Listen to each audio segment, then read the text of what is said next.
En revanche, mon camarade Jean-Sébastien Petit-Demange, vous l'avez vu tout à l'heure, nous allons parler de cet ouvrage étonnant qui est le pont de Lille. C'est bien ça, mon Jean-Seb? Tu es débasé où? C'est exactement ça. Moi, tu sais, Ah bah je peux tiens, au monter bateau. sur un bateau.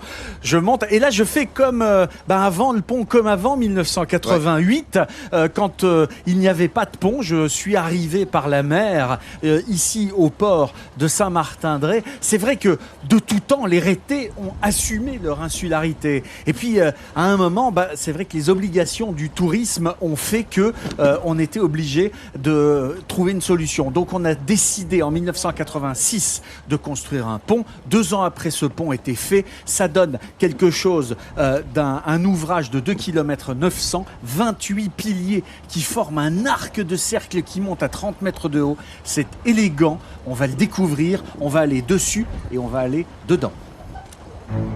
Imposant, incontournable. Pour les touristes, le pont de l'île de Ré est juste le moyen d'accès aux vacances.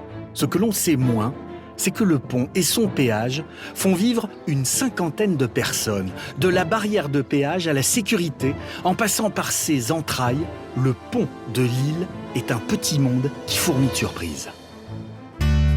En quittant le continent pour l'île de Ré, on n'a Dieu que pour lui. Lui, c'est le pont de l'île de Ré.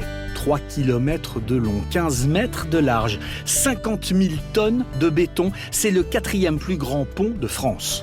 Depuis sa construction en 1988, cet ouvrage d'art a changé la vie des habitants et des touristes.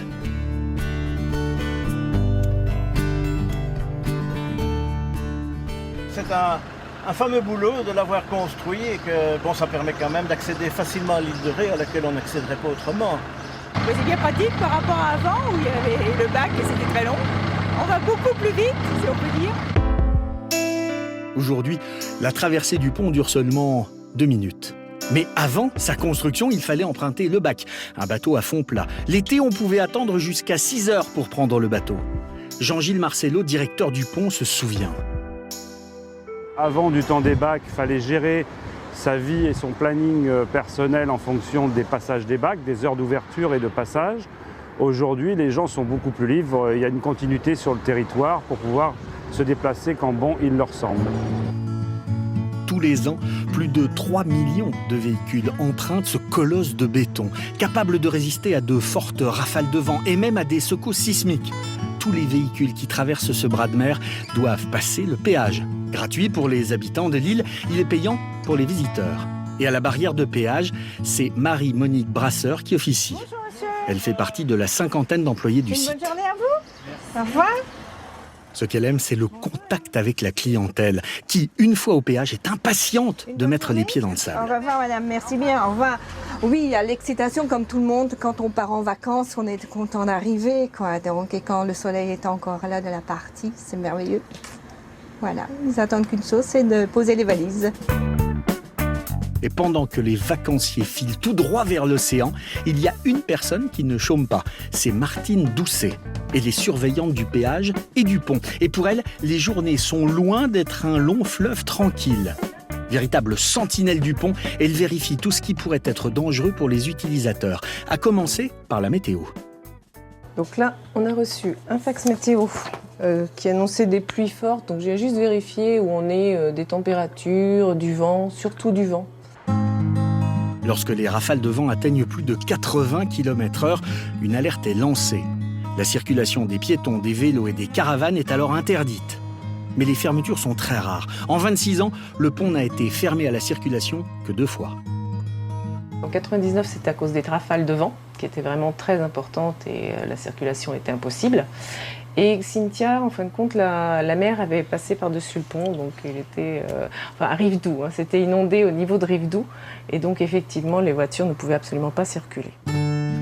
Aujourd'hui, la météo est clémente. C'est donc les petits soucis du quotidien que Martine va devoir gérer. Bonjour madame, j'ai une carte de résidence secondaire là, et je ne sais pas pourquoi ça ne marche pas sur cette caisse. Alors, je vérifie. Cette carte de 2011, elle a été déclarée perdue, monsieur. C'est pour ça qu'elle ne fonctionne pas. Martine se transforme alors en conseillère et va vite trouver une solution pour ce client bloqué devant la barrière. Dans ce travail, elle n'a pas le temps de souffler, car derrière l'apparente sérénité du péage, c'est une véritable fourmilière qui emploie plus d'une 50aine de personnes. Mais le péage n'est pas la seule face cachée du pont. Cet édifice monumental recèle plus d'un secret. Et le mieux gardé de tous, c'est celui qui se trouve derrière cette porte, sous la route. Au cœur de l'ouvrage, on entend le vent et le flot des véhicules qui roulent au-dessus de nos têtes. Majestueux, le pont offre ce qu'il a de plus secret. Son architecture de béton et de métal se dévoile et l'on peut apercevoir la deuxième fonction du pont, amener l'eau, l'électricité et les lignes ADSL du continent vers l'île. Aujourd'hui, une visite exceptionnelle est organisée avec 40 participants, pas comme les autres. Dans les années 80, ces anciens ouvriers et ingénieurs ont participé à la construction de l'ouvrage. Aujourd'hui, ils le visitent avec une certaine émotion. Je me suis promené tellement de fois pour surveiller les travaux que vraiment c'était une époque tellement enrichissante aussi de savoir un tel ouvrage à contrôler dans une carrière, ma foi, ça n'arrive pas tous les jours. Donc pour moi, c'est vraiment une émotion. Une émotion qui fait de ce pont un des plus beaux ouvrages d'art en France, mais surtout la première étape pour des vacances de rêve. Alors bien sûr, les changements depuis que le pont est arrivé sont considérables, les touristes ont afflué. Il y a une question qui se pose. Le pont, il est à 18 €. C'est le tarif qui a été fixé pour le passage aller-retour cet été.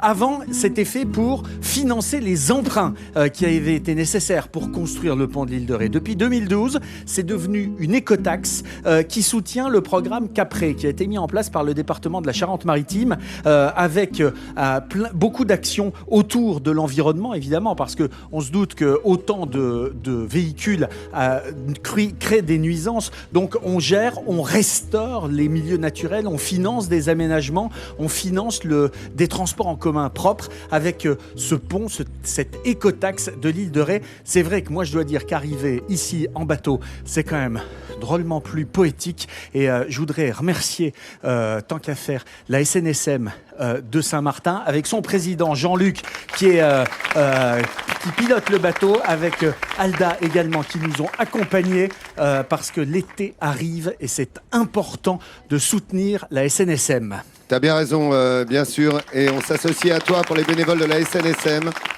pour toutes les côtes et le littoral français. Bravo, heureusement qu'ils sont là, tu as bien raison. On peut dire que c'est la Société nationale des sauvetages en mer. Oui. La SNSM, parce que c'est le diminutif n'est pas toujours connu. Hein. SNSM. Oui, c'est ça, oui, SNSM.